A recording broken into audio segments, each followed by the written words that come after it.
Operation തൂഫാൻ വിജയമെന്ന ആഭ്യന്തരമന്ത്രി രമേശ് ചെന്നിത്തല വിവിധ കേന്ദ്ര ഏജൻസികളുടെ സഹായത്തോടെ തൂഫാൻ വ്യാപിപ്പിക്കും. കേരളത്തിലേക്ക് അതിർത്തി കടന്നുവരുന്ന ലഹരി തടയുകയാണ് ലക്ഷ്യം. 3ാം ഘട്ടത്തിലേക്കാണ് ഓപ്പറേഷൻ തൂഫാൻ കടക്കുന്നതെന്നും മന്ത്രി. നിരോധിത പുകയില ഉൽപ്പന്നങ്ങളാണെങ്കിലും ഡ്രഗ്സ് ആണെങ്കിലും ഇതെല്ലാം വരുന്നത് കേരളത്തിന്റെ അതിർത്തി വിട്ടാണ്. അപ്പൊ അവയെ നമ്മൾ എങ്ങനെ ചെക്ക് ചെയ്യാം, ഇതിന്റെ സോഴ്സുകളെ എങ്ങനെ കണ്ടെത്താം, അതിനെന്തെല്ലാം മെത്തഡോളജി സ്വീകരിക്കണം, ഈ കാര്യങ്ങളെ പറ്റിയാണ് വളരെ വിശദമായി ചർച്ച ചെയ്തത്.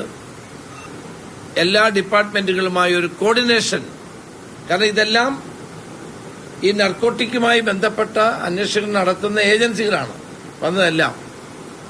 ഒരു വിധത്തിൽ അല്ലെങ്കിൽ മറ്റൊരു വിധത്തിൽ കേന്ദ്ര ഏജൻസികൾക്ക് എങ്ങനെ കേരള പോലീസിനെ സഹായിക്കാമെന്നുള്ളതാണ് ഇന്നത്തെ ചർച്ചയിൽ പ്രധാനമായി ഉരുത്തിരിഞ്ഞു വന്ന കാര്യങ്ങൾ.